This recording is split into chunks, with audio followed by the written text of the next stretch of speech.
حضرت امام مہدی علیہ السلام کے ظہور سے پہلے جو علامتیں ظاہر ہوں گی ان کی تکمیل کے دوران عیسائی دنیا کو فتح کرنے کے ارادے سے اٹھ کھڑے ہوں گے اور بہت سے ملکوں پر قبضہ کر لیں گے۔ اسی زمانے میں ابو سفیان کی نسل سے ایک ظالم پیدا ہوگا جو عرب اور شام پر حکومت کرے گا۔ اس کی دلی تمنا یہ ہوگی کہ دنیا کو سادات سے خالی کر دیا جائے اور محمد کی نسل کا ایک انسان بھی باقی نہ رہے، لہٰذا وہ سادات کو بہت بے دردی سے قتل کرے گا۔ اسی دوران روم کے بادشاہ کو عیسائیوں کے ایک فرقے سے جنگ کرنی پڑے گی۔ یہ بادشاہ ایک فرقے کو اپنے ساتھ لے کر دوسرے فرقے سے جنگ کرتے ہوئے قسطنطنیہ شہر پر قبضہ کر لے گا۔ قسطنطنیہ کا بادشاہ وہاں سے بھاگ کر شام میں پناہ لے گا اور نصارہ کے دوسرے فرقے کی مدد سے اپنے مخالف فرقے سے جنگ کرے گا، یہاں تک کہ اسلام کو فتح حاصل ہوگی۔ اسلام کی فتح کے باوجود عیسائی یہ شہرت دیں گے کہ صلیب غالب آ گئی ہے۔ اس پر عیسائیوں اور مسلمانوں میں جنگ ہوگی اور عیسائیوں کو کامیابی ملے گی۔ مسلمانوں کا بادشاہ قتل ہوگا، شام پر عیسائیوں کا جھنڈا لہرانے لگے گا اور مسلمانوں کا قتل عام ہوگا۔ مسلمان اپنی جان بچانے کے لیے مدینے کی طرف بھاگیں گے اور عیسائی اپنی حکومت کو بڑھاتے ہوئے خیبر تک پہنچ جائیں گے۔ مسلمانوں کی کوئی پناہ گاہ نہ ہوگی اور وہ اپنی جان بچانے سے عاجز ہوں گے۔ اس وقت وہ پوری دنیا میں مہدی کو تلاش کریں گے تاکہ اسلام محفوظ رہ سکے اور مسلمانوں کی جان بچ سکے۔ اس کام میں عوام ہی نہیں، تمام کتب، ابدال اور اولیاء بھی اس جستجو میں مصروف رہیں گے۔ اچانک آپ مکر معظمہ میں رکن و مقام سے برآمد ہوں گے، آپ صفا و مروہ کے درمیان سے برآمد ہوں گے۔ ان کے ہاتھ میں حضرت سلیمان علیہ السلام کی انگوٹھی اور حضرت موسیٰ علیہ السلام کا عصا ہوگا۔ آپ کا کام یہ ہوگا کہ آپ اللہ کے مخالف اور اس کی آیتوں پر یقین نہ رکھنے والے لوگوں کی تصدیق نہیں کریں گے۔ جب قیامت قریب ہوگی تو آپ عصا و انگشتری سے ہر مومن و کافر کی پیشانی پر نشان لگائیں گے۔ مومن کی پیشانی پر ھذا مومن حقہ و کافر کی پیشانی پر ھذا کافر تحریر ہو جائے گا۔ ارشاد الطالبین پیج ن 400 و قیامت نامہ۔ شیعہ و سنی دونوں مذہبوں کے علماء کا کہنا ہے کہ آپ کرا نامی کریے سے روانہ ہو کر مکہ معظمہ میں ظہور فرمائیں گے۔ علامہ کنجی شافعی اور علی بن محمد صاحب کفایت الاصل ابو ہریرہ کے حوالے سے نقل کرتے ہیں کہ حضرت سرور کائنات نے فرمایا کہ امام مہدی کریا یہ کریا مکے اور مدینے کے درمیان مدینے سے 30 میل کے فاصلے پر واقع ہے سے نکل کر مکہ معظمہ میں ظہور کریں گے۔ وہ میری زرہ پہنے ہوں گے، میری تلوار لیے ہوں گے اور میرا امامہ باندھے ہوں گے۔ ان کے سر پر ابر کا سایہ ہوگا اور ایک فرشتہ آواز دیتا ہوگا کہ یہ امام مہدی ہیں، ان کی اتباع کرو۔ ایک روایت میں ہے کہ جبرائیل آواز دیں گے اور ہوا اس کو پوری کائنات میں پہنچا دے گی اور لوگ آپ کی خدمت میں حاضر ہو جائیں گے۔ لغات سروری میں ہے کہ آپ خیرواں نامی قصبے سے ظہور فرمائیں گے۔ معصومین کا قول ہے کہ امام مہدی کے ظہور کا وقت معین کرنا اپنے آپ کو اللہ کے علم غیب میں شریک کرنا ہے۔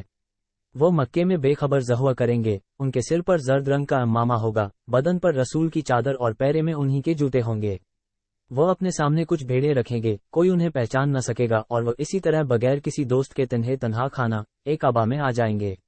جب رات کا اندھیرا چھا جائے گا اور لوگ سو جائیں گے، اس وقت آسمان سے فرشتے صف با صف اتریں گے اور جبرائیل و میکائیل انہیں اللہ کا یہ پیغام سنائیں گے کہ اب ساری دنیا پر ان کا حکم جاری ہے۔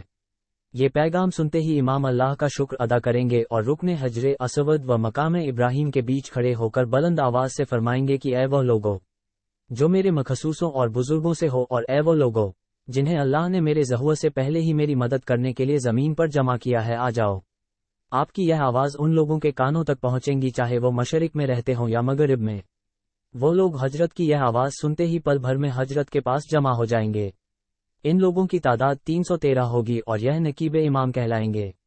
اس وقت ایک نور زمین سے آسمان تک بلند ہوگا جو پوری دنیا میں ہر مومن کے گھر میں داخل ہو جائے گا اور اس سے ان کے دل خوش ہو جائیں گے، لیکن مومنین کو یہ معلوم نہ ہو سکے گا کہ امام کا ظہور ہو چکا ہے۔ صبح کو امام اپنے ان 313 ساتھیوں کے ہمراہ جو رات میں ان کے پاس جمع ہو چکے ہوں گے کعبے میں کھڑے ہوں گے اور دیوار سے تکیہ لگا کر اپنا ہاتھ کھولیں گے۔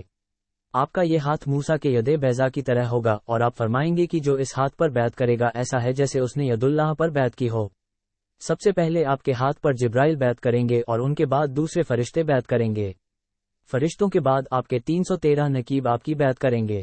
اس ہلچل سے مکے میں تہلکہ مچ جائے گا اور لوگ ہر طرف یہی پوچھ تاچھ کریں گے کہ یہ کون شخص ہے۔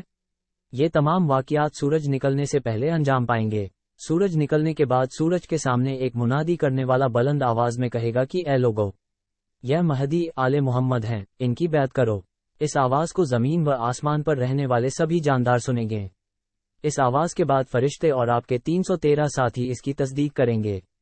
تب دنیا کے ہر گوشے سے لوگ آپ کی زیارت کے لیے جوک در جوک روانہ ہوں گے اور عالم پر حجت قائم ہو جائے گی۔ اس کے بعد 10,000 افراد آپ کی بیعت کریں گے اور کوئی یہودی و نصرانی باقی نہ چھوڑا جائے گا، بس اللہ کا نام ہوگا اور امام مہدی علیہ السلام کا کام ہوگا۔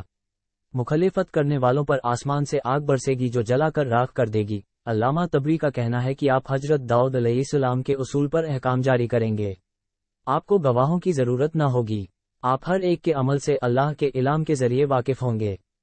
اعلام الورا صفانہ 264۔ امام شبلجی ششافی کا بیان ہے کہ جب امام مہدی علیہ السلام کا ظہور ہوگا تو تمام مسلمان عوام و خواص خوش ہو جائیں گے، ان کے کچھ وزیر ہوں گے جو آپ کے احکام پر لوگوں سے عمل کرائیں گے۔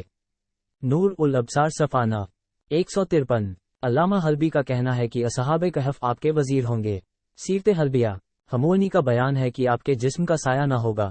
غایت المقصود جلد نہ 2 صفانہ 150۔ حضرت علی علیہ السلام کا فرمان ہے کہ امام مہدی علیہ السلام کے اصحاب و انصار خالص اللہ والے ہوں گے، آپ کے گرد لوگ اس طرح جمع ہوں گے جس طرح شہد کی مکھیاں اپنے یاسوب بادشاہ کے پاس جمع ہو جاتی ہیں۔